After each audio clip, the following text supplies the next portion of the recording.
హైదరాబాద్ తెలంగాణ పెట్టుబడుల నిలయంగా మారబోతూ ఉంది. 10 ఏళ్ల విధ్వంసం నుంచి వికాసం వైపు 2 ఏళ్లుగా అడుగులు వేస్తూ ఇవాళ ఒక దశకు చేరింది. విపరీతమైన పెట్టుబడులు వస్తూ ఉన్నాయి. ఇది ఒక శుభ పరిణామం. నేను ముఖ్యమంత్రితో పాటు స్వచ్ఛందంగా కూడా కాంగ్రెస్ పార్టీ అభినందిస్తుంది. ప్రతి కాంగ్రెస్ కార్యకర్త ఇవాళ సంతోషం వెలిపిస్తూ ఉన్నారు. రాష్ట్రం మంచి దశగా ముందుకు పోతూ ఉంది. యావత్ దేశం తెలంగాణ వైపు, హైదరాబాద్ వైపు చూస్తూ ఉంది. అన్ని రంగాల్లో, పారిశ్రామికంగా, స్పోర్ట్స్ పరంగా, వైద్యపరంగా, రకరకాల సైన్స్ అండ్ టెక్నాలజీ, అధునాతన టెక్నాలజీ పరంగా, విద్యాపరంగా అన్ని రకాల సదుపాయాలతో ఫోర్స్ ఇట్ వస్తూ ఉంది. ఇది గొప్ప చరిత్రాత్మక సమ్మిట్. ఇది ఇంత పెద్ద ఎత్తున సమ్మిట్ నిర్వహించి ఇంత పెద్ద ఎత్తున పెట్టుబడులు ఆకర్షించడం అనేది శుభ పరిణామం. వారందరూ కూడా అభినందనలు. అదేవిధంగా గ్రామాల్లో గ్రామ వ్యవస్థ, గాంధీజీ కోరుకున్నటువంటి గ్రామ స్వరాజ్యం, గ్రామ వ్యవస్థ పటిష్టంగా ఉండాలి. ఇలా చాలా చోట్ల చదువుకున్న విద్యావంతులు సర్పంచ్లుగా ఎన్నికవుతూ ఉన్నారు. ఒక మంచి పరిణామం ఇది.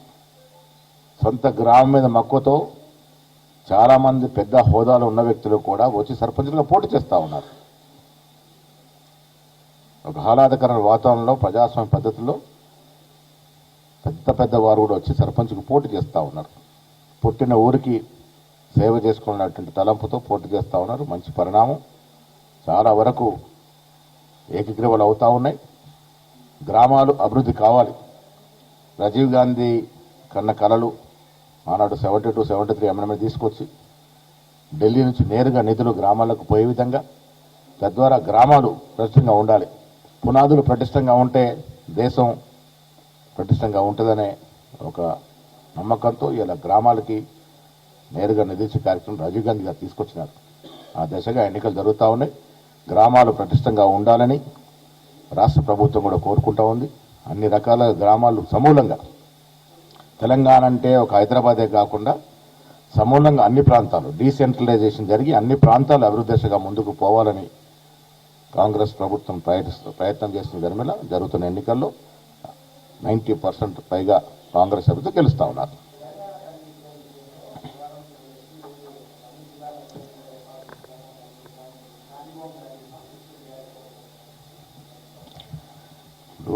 తెలంగాణ తల్లిని అందరం గౌరవించుకుంటూ ఉన్నాం. అంతవారికి అభిమానం ఉంటే 10 ఏళ్ళ అధికారంలో ఉన్నటువంటి బీఆర్ఎస్ ప్రభుత్వం ఎందుకు తెలంగాణ తల్లి విగ్రహాలు పెట్టలేదు? ఇక్కడ వారి చిత్తశుద్ధి బట్టబలైంది కదా. 10 ఏళ్ళు మీరు అధికారంలో ఉన్నారు కదా, ఎందుకు పెట్టలేకపోయినారు? మేము వచ్చిన ఏడాదిలోపే సెక్రటరియట్లో తెలంగాణ తల్లి విగ్రహం పెట్టడమే కాకుండా యావత్ జిల్లాలో తెలంగాణ విగ్రహాలు పెడతాం. ఇప్పుడు మీరు పెట్టరు, పెట్టేవారిని పెట్టనియరు. ఇది కేవలం రాజకీయాల కోసం చేస్తున్నటువంటి రాద్ధాంతం తప్ప ఇంకేమీ లేదు. తెలంగాణ తల్లి ప్రతి చోట ఉండాలనే ఆకాంక్ష. జయహో తెలంగాణ పాట ఉద్యమానికి ముందు వాడుకొని రాసిన కవిని పక్కన పెట్టి ఆ పాటను పక్కన పెట్టినట్టు దుస్థితి, అలాంటి పాలన మీరు చేశారు. మరి మేము రాగానే ఆ పాటని తెలంగాణ రాష్ట్ర గీతంగా చేయడమే కాకుండా తెలంగాణ తల్లి విగ్రహాన్ని అన్ని చోట్ల పెడతా ఉన్నాం. హర్షించాల్సింది పోయి దాంట్లో రాజకీయాలు ఎత్తుకోవడం అనేది విడ్డూరంగా ఉంది. ఇది ప్రజలు క్షమించరు.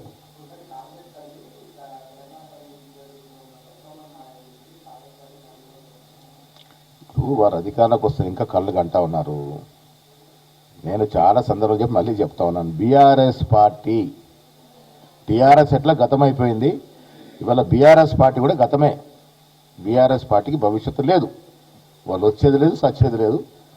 మేము ఇస్తున్న పాలన పట్ల ప్రజలు సంతోషంగా ఉన్నారు. ఇలా సోనియా గాంధీ గారి యొక్క పుట్టినరోజు ఇవాళ. వారు కదా తెలంగాణ ప్రదాత. నిజంగా తెలంగాణ తల్లి ఎవరిని ఆరాధించుకోవాలంటే సోనియా గాంధీ గారిని ఆరాధించుకోవాలి.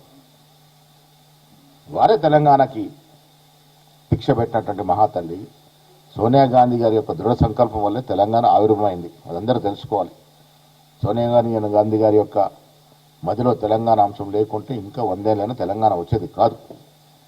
ఒక సంకల్పంతో ఒక దృఢ నిర్ణయం తీసుకొని యూపీఏలో ఉన్నటువంటి పక్షాలను నొప్పించి మెజారిటీ ఎంపీలు ఎవరు తెలంగాణ వచ్చింది. ఆయన టీఆర్ఎస్ పార్టీకి ఉన్న ఎంపీలు ఇద్దరు పోరాడితే తెలంగాణ రాలే. యావత్ యూపీఏలో ఉన్నటువంటి భాగస్వామ్య పక్షాల యొక్క ఎంపీలందరూ కూడా సపోర్ట్ చేసి ఓటేస్తేనే తెలంగాణ వచ్చింది. ఆ రకంగా చేయగలిగింది మహాతల్లి సోనియా గాంధీ మాత్రమే. ఇవాళ ఏ కాంగ్రెస్ కార్యకర్తను, ఏ తెలంగాణ పౌరుడైనా అభిమానించుకోవాలి సోనియా గాంధీ గారినే. వారి వల్ల తెలంగాణ రియాలిటీ అయింది సోనియా గాంధీ వల్లే. వారి జన్మదినం ఇవాళ నేను పొద్దున్న చెప్పాను, మళ్ళీ ఇప్పుడు చెప్తాను. వారికి శుభాకాంక్షలు. ప్రతి తెలంగాణ వాది, తెలంగాణ పౌరుడు ఇలా సోనియా గాంధీ గారికి శుభాకాంక్షలు తెలుపుతున్న సందర్భం.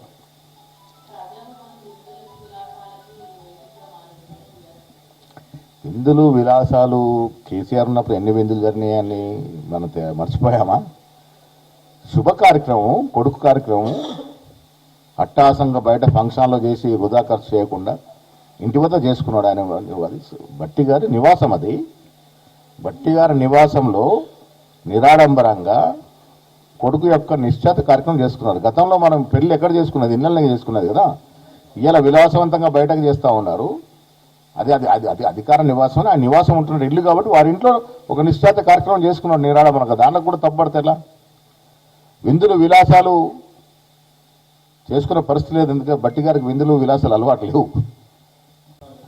ఇప్పుడు ఇది సమయభావం చాలా తక్కువ నోటీస్లో ఇవ్వడం జరిగింది. గౌరవప్రదంగా ఇంత పెద్ద సమ్మిట్ చేస్తూ ఉన్నాం కాబట్టి ప్రపంచానికి తెలిసే విధంగా, యావత్ దేశానికి తెలిసే విధంగా ఆహ్వానాలు పంపాం. ఇతర రాష్ట్రాల ముఖ్యమంత్రులు మా పార్టీ వారు గారు రాలేదు. మా పార్టీకి శివకుమార్ గారు వచ్చినారు, ముఖ్యమంత్రిగా వేరే కార్యక్రమం ఉన్నారు. సుఖ్వీందర్ సుఖ్ గారికి అక్కడ చాలా రాష్ట్రంలో ఉన్నటువంటి పరిస్థితి ప్రభావం వల్ల రాలేకపోయారు.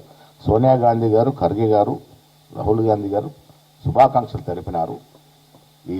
ఈ సమ్మిట్ సక్సెస్ కావాలని కోరుకున్నారు. ఇది కాంగ్రెస్ ప్రభుత్వం నిర్వహిస్తున్న సమ్మిట్. ఇది it's a summit organised by the Congress government.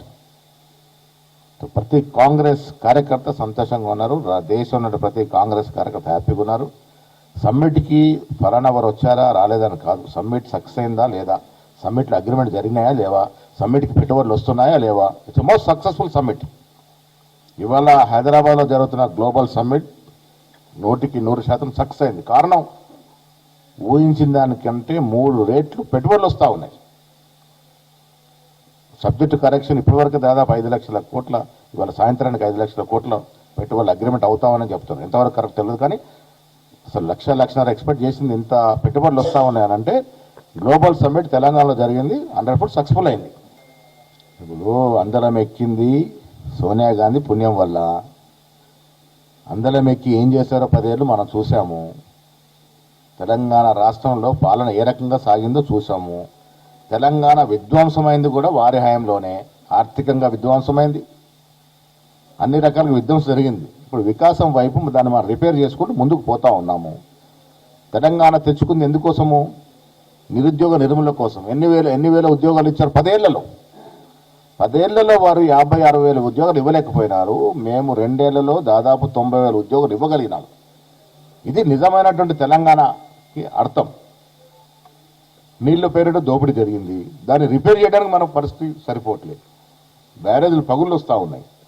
అంత నాసిరకంగా అంటే బ్యారేజీలు పగుళ్ళు వస్తున్నట్టు సందర్భం వల్ల నీళ్ల పేరిట, నిధుల పేరిట, అన్నిటి పేరిట దోపిడీ జరిగింది. హరీష్ రావు గారు మర్చిపోయినారేమో హయాంలో జరిగిన దోపిడీ. ఇప్పుడు ఒక రాష్ట్రం నుంచి విడతీయాలంటే, అది కూడా ఆనాడు కిరణ్ కుమార్ రెడ్డి గారు ముఖ్యమంత్రిగా ఒక రాష్ట్రాన్ని విడదీసినప్పుడు ఆంధ్రలో ఎంతో రక్తపాతం అయితే చాలామంది భయపడిన పరిస్థితిలో కిరణ్ కుమార్ రెడ్డి గారు ముఖ్యమంత్రిగా చాకచక్యంగా వివరించడం వల్ల రక్తపాతం జరగకుండా తెలంగాణ ఏర్పడింది.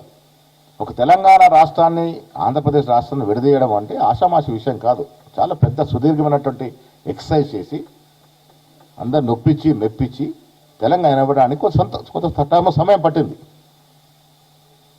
విడదీయడం అంత సునాయాసమైన సబ్జెక్టు కాదు. ఒక రాష్ట్రం విడదీశాం. ఎన్ని రకాల ప్రజలను ఒప్పించి మెప్పించి విడదీయాల్సి వచ్చింది. కాబట్టి కొత్త రాష్ట్రం ఇవ్వాల్సి వచ్చినప్పుడు కొంత సమయం పట్టింది. ఆ సమయం పట్టింది కాబట్టి అంత సుదీర్ఘమైనటువంటి దాని మీద కర్ణచరణ ఎక్సైజ్ జరిగింది. కాబట్టి తుది దశలో రక్తపాతం లేకుండా తెలంగాణ ఆవిర్భవించింది. దాన్ని కూడా విధిరహితంగా ప్రకటిస్తామంటే ప్రజలు నవ్వుకుంటారు. హరీష్ రావు గారు 10 ఏళ్ళు ఇవాళ మీరు ఏం మాట్లాడిన ప్రజలు వినరు. ఎందుకంటే మీరు 10 ఏళ్ళు చేసిన నిర్వాహకం ప్రజలు మర్చిపోలే. మీరు ఏం మాట్లాడినా నమ్మే పరిస్థితి లేరు ప్రజలు. మీరేం మాట్లాడినా ఆ 10 ఏళ్ళ నిర్వాహకం వాళ్ళ మధ్యలో మెదులుతుంది. 10 ఏళ్ళు మీరు చేసిన విధ్వంసం, అరాచక పాలన ప్రజల మధ్యలో మెదులుతుంది. మీరు ఏం మాట్లాడినా దానికి పస ఉండదు. హరీష్ రావు గారు మాట్లాడినా, కేటీఆర్ గారు మాట్లాడినా పస ఉండదు. కేసీఆర్ గారికి తెలుసు మేము 10 ఏళ్ళ అధికారులు ఉండి ఎలగబెట్టిన తీరు, మేము ఏం మాట్లాడినా ప్రజలు రుచించదు కాబట్టి వారు బయటకు వచ్చి మాట్లాడట్లేదు. కేసీఆర్ తెలివైన వారు కాబట్టి బయటకు రావట్లేదు, మాట్లాడట్లేదు. వారికి తెలుసు మాట్లాడినా రుచించదు పబ్లిక్ అని. ప్రజలకు రుచించదు, ఎందుకంటే 10 ఏళ్ళు చేసిన నిర్వాహకం ప్రజలు మర్చిపోలే. ఆ విధ్వంసం నుంచి వల్ల రేవంత్ రెడ్డి గారి నేతృత్వంలో వికాసం వైపు రాష్ట్రం పరిగెడుతూ ఉంది. దాని కారణమే ఇలా గ్లోబల్ సక్సెస్ సమ్మిట్ ఇంత గొప్ప ఎత్తున సక్సెస్ అవుతా ఉంది. ప్రజలు కూడా హర్షిస్తూ ఉన్నారు. ఇది ఒక చరిత్రాత్మక సమ్మిట్. ఆ సక్సెస్ అయిన తీరు ఓర్చుకోలేక ఇలాంటి విమర్శలు చేస్తూ ఉన్నారు. ప్రజలు సంతోషంగా ఉన్నారు. మాకు కావాల్సిన తెలంగాణ ప్రజలు సంతోషం, వారు సంతోషంగా ఉన్నారు. Thank you.